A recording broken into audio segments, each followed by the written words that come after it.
वकीलों के लिए तो एक काला कानून है क्योंकि इसमें ऐसा प्रावधान किया गया है कि वकीलों के अधिकारों का हनन किया गया है, अधिकारों से वंचित किया गया है जी। वकीलों का जो एक अधिकार है, स्ट्राइक करने का अधिकार, अच्छा, अपने राइट्स को मांगने का अधिकार, उसमें कुछ प्रावधान उसने भारत सरकार ने किए हैं जो करने जा रही है, उसकी हम विरोध कर रहे हैं, जिसको हम काला कानून कह रहे हैं। देखिए कुछ हर जगह कुछ जयचल तो होती ही हैं जी। ये काला कानून ऐसा है कि हमारे सीनियर्स, हम और हमारे जूनियर्स जो भी आएंगे, आने वाले एडवोकेट्स पे इतना बुरा प्रभाव पड़ेगा कि लोग वकालत करना छोड़ देंगे। इससे रिलेटेड नहीं है, केस से रिलेटेड नहीं है, एडवोकेट्स एक्ट है, ये वकीलों तक ही सीमित है। उसमें हमारे अधिकारों को और हमारी ड्यूटीज डिफाइन की गई हैं। वकीलों को कैसे काम करना है, किस प्रावधान से काम करना है, क्या प्रोविजन है, उनके खिलाफ क्या किया जा सकता है, वो करके आ सकते हैं। जो आज पेंडेंसी है या ये है जो कहते हैं ना वकीलों की कुछ गलती है, या जज भी पूरे जिम्मेदार है इस चीज के लिए, क्योंकि डेट वो भी देते हैं जी जी। कहीं ना कहीं क्लाइंट भी जिम्मेदार है, अपने टाइम पे नहीं आते। भी क्लाइंट अगर ये कहता है कि जी मेरे साथ तो बुरा हुआ है, जाकर के कंप्लेंट कर देता है, जब आप पैसे मांगोगे तभी वो कहेगा कि मेरे साथ तो बुरा हुआ और आपकी कंप्लेंट करेगा। वकील अपने मुकदमे भुगतेंगे फिर, और वकील को 3 लाख रुपए जुर्माना देना पड़ेगा, ऐसा उसमें किया गया है। बिल्कुल हम विरोध करते हैं और विरोध करते रहेंगे जब तक इसको बिल को सुधारा नहीं जाएगा, जब तक इसमें ये जो हमारे खिलाफ जो प्रावधान किए इनको हटा नहीं दिए जाते, तब तक हम विरोध करते रहेंगे। ये लड़ाई बड़ी लंबी जाएगी। अगर ये प्रावधान नहीं करते हैं, ये प्रावधानों को नहीं हटाते हैं, तो ये लड़ाई बड़ी लंबी जाएगी और हम कहीं तक भी जाने के लिए तैयार हैं।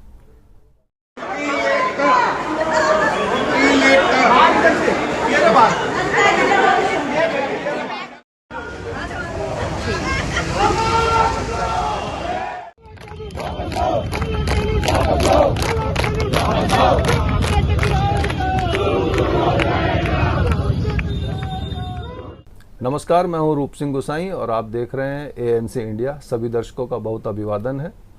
आज हम मौजूद हैं दिल्ली की 30 हजारी में और हमारे साथ सामने हैं मनोज कुमार त्यागी, जो अभी बार एसोसिएशन के जो चुनाव होने वाले उसमें वाइस प्रेसिडेंट के लिए फाइट कर रहे हैं।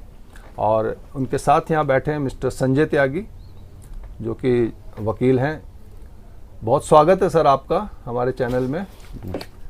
सर, सबसे पहले तो बहुत बधाई कि आप वाइस प्रेसिडेंट के लिए फाइट कर रहे हैं, हमारी शुभकामनाएं हैं आपको। धन्यवाद।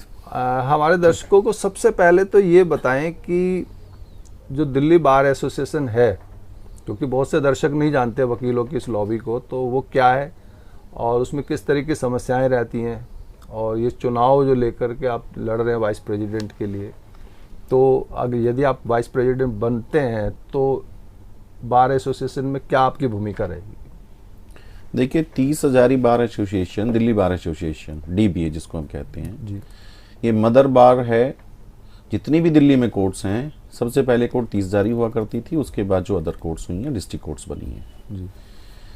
और यहाँ पर हर 2 साल में चुनाव होते हैं और वकीलों के विभिन्न मुद्दे हैं जो अपनी समस्याएं हैं, उसके द्वारा बार इनको सॉल्यूशन करती है, सॉल्व करती है उसके मुद्दों को।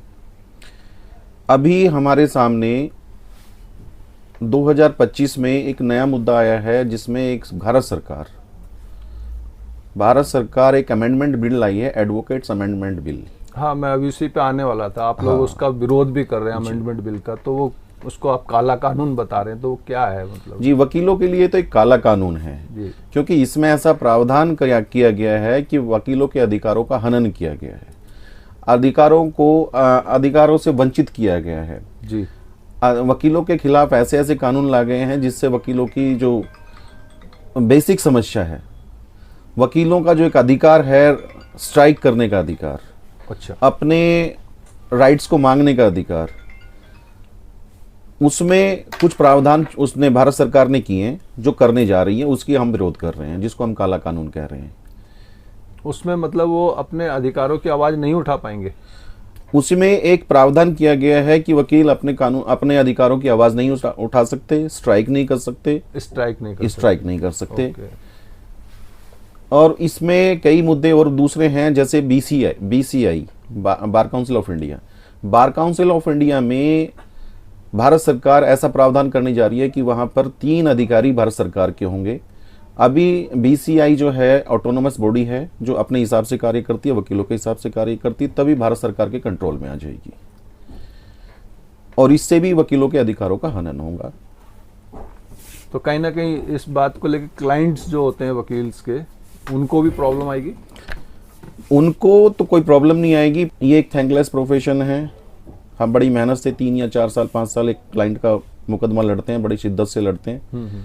उसके बावजूद भी क्लाइंट अगर ये कहता है कि जी मेरे साथ तो बुरा हुआ है, जाकर के कंप्लेंट कर देता है। जब आप पैसे मांगोगे तभी वो कहेगा कि मेरे साथ तो बुरा हुआ और आपकी कंप्लेंट करेगा। वकील अपने मुकदमे भुगतेंगे, फिर कहीं ना कहीं मिसयूज होगा, इसका मिसयूज होगा जी। तो हम इसका विरोध कर रहे हैं। तो सर ये तो आपने बताया कि जो किस तरह से वकील लॉबी है उस पर बुरा असर पड़ने वाला है, जिसका विरोध कर रहे हैं, लेकिन कुछ वकील जो है अभी हमने देखा जो उसका समर्थन भी कर रहे हैं, उसको लेके कुछ कहना चाहेंगे? देखिए, कुछ हर जगह कुछ जैचल तो होती ही हैं जी।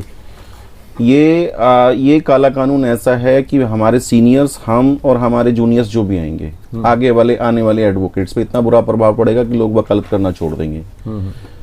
वकालत, ये 2017 में एक मुहिम चली थी, भारत सरकार ने तभी से किया था कि इसमें बिल पेश करने की कोशिश तभी से 2017 से हो रही है।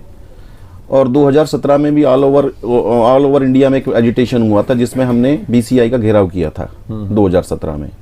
उसके बाद हमें आश्वासन दिया गया था कि इसमें हम पेश नहीं करेंगे। उसके बाद दोबारा से 2025 में आकर के दोबारा पेश कर रहे हैं और इसमें ऐसा प्रावधान किया गया जिस पर वकीलों पर बहुत बुरा प्रभाव पड़ेगा। चलिए मान लीजिए अगर ये पेश कर देते हैं, अभी आप विरोध कर रहे हैं, पेश कर देते हैं, आपकी बात नहीं मानी जाती, तो आप क्या एक्शन करें? ये एजिटेशंस बहुत लंबा जाएगा जी। ऑल ओवर इंडिया में एजिटेशंस होंगे। दिल्ली बार एसोसिएशन इसको लीड करेगा और ऑल ओवर इंडिया से सारे वकील घेराव करेंगे पूरे उसका, दिल्ली का। तो वकील की जो भी लॉबी है आपकी, टोटल लोग आप इसका विरोध करेंगे? बिल्कुल बिल्कुल, हम विरोध करते हैं और विरोध करते रहेंगे जब तक इसको बिल को सुधारा नहीं जाएगा, जब तक इसमें ये जो हमारे खिलाफ जो प्रावधान किए इनको हटा नहीं दिए जाते, तब तक हम विरोध करते रहेंगे। तो सीधा सीधा सरकार को ये वार्निंग है आपकी? वार्निंग नहीं, हमारे तो अनुरोध है कि इसमें से जितना भी, ये वार्निंग नहीं है, ये अनुरोध है जी। और हम हाथ जोड़ करके उनसे प्रार्थना करते हैं कि ये जो वकीलों के खिलाफ जो इसमें प्रावधान किए गए इनको हटा दिया जाए जी। और अगर इसमें से प्रावधान हमारे खिलाफ जो वकीलों के खिलाफ प्रावधान है इनसे हटाते हैं तो हम उनका स्वागत करेंगे और उनको धन्यवाद देंगे। कहीं ना कहीं इसमें आपको ऐसा लगता है जैसे कि कानून का ये पेचीदा, जैसे कहते थे लचीलापन है, बहुत समय लग जाता है, तो कहीं ना कहीं सरकार ने क्लाइंट्स को या लोगों को जिनके केस लंबित रहते हैं उनको देख करके ये किसी तरीके से रिलेटेड नहीं है, केस से रिलेटेड नहीं है। एडवोकेट्स एक्ट है, ये वकीलों तक ही सीमित है। ओके। उसमें हमारे अधिकारों को और हमारी ड्यूटीज डिफाइन की गई हैं। वकीलों को कैसे काम करना है, किस प्रावधान से काम करना है, क्या प्रोविजन है, उनके खिलाफ क्या किया जा सकता है, वो करके आ सकते हैं जी। उनके वो है, इससे क्लाइंट से कोई रिलेशन नहीं है। उसमें कुछ प्रावधान है कि कुछ वकील ऐसे हैं जो कार्य नहीं करते, उनके खिलाफ भी थोड़ा सा है, परंतु इन्होंने जो आगे से भी इसमें जो अमेंडमेंट किया है जी। ये टोटली ड्रैकोनियन है, काला कानून है। इसमें एक वकील आने से एडमिशन, अब कोई नया बच्चा अगर कोई एडमिशन लेने से पहले ये सोचेगा कि करूं या ना करूं, ये वकालत का पेशा खत्म हो या जाए। ना जाऊं। हाँ ठीक है। इस तरीके का ये है। चलिए, बहुत धन्यवाद। संजय जी, आप भी 2 शब्द अपने बता दीजिए जनता से, लोगों से, या कहें कि सरकार से। अभी मनोज जी ने जो बात कही है कानून के विरोध में, भाई जो कानून पास किया गया है ये बिल्कुल नकारात्मक है और ये प्रेरित करता है कि आगे से कोई भी जो नए वकील बनेंगे उनकी हिम्मत नहीं पड़ेगी कि हम जो है प्रैक्टिस करें जी। या तो वे नौकरी करेंगे या वे इस प्रोफेशन में आएंगे ही नहीं, और जब आएंगे नहीं तो फिर जो है केस कौन लड़ेगा, और वो कहीं ना कहीं मामला जो है और ज्यादा गंभीर हो जाएगा। बल्कि जो आज पेंडेंसी है या ये है जो कहते हैं ना वकीलों की कुछ गलती है, या जज भी पूरे जिम्मेदार है इस चीज के लिए, क्योंकि डेट वो भी देते हैं जी जी। कहीं ना कहीं क्लाइंट भी जिम्मेदार है, अपने टाइम पे नहीं आते, गलती सब कोई भी करे जी। नाम वकील का आएगा। बिल्कुल। तो इन कानूनों को हम तो यही अनुरोध है कि इसे वापस लिया जाए और सही समाधान करो, कोई दिक्कत नहीं सभी। तो ये एक बार एक चीज और क्लियर करनी है, ये अभी खाली प्रस्ताव है या ये कानून आ चुका है? प्रस्तावित है। प्रस्तावित है। चलिए, बहुत बहुत धन्यवाद सर आपका, आपने अपना कीमती समय हमें दिया, और हम भी सरकार से गुजारिश करेंगे कि जो प्रस्तावित जो इनका अमेंडमेंट बिल है इस पर कहीं ना कहीं आपकी बातों को ध्यान दें और आपके हित को ध्यान में रखते हुए उस पर एक्शन लिया जाए। और इसी के साथ मैं रूप सिंह गोसाई अपने दर्शकों से अनुमति चाहूँगा, और जो इस वीडियो को देख रहे हैं, जो इस बिल को समझते हैं, बार एसोसिएशन की कार्यवाही को समझते हैं, जो भी इन बातों को लेकर के आपके सुझाव हों, विचार हों, हमारे साथ जरूर साझा कीजिएगा। नमस्कार, धन्यवाद, जय हिंद, जय भारत।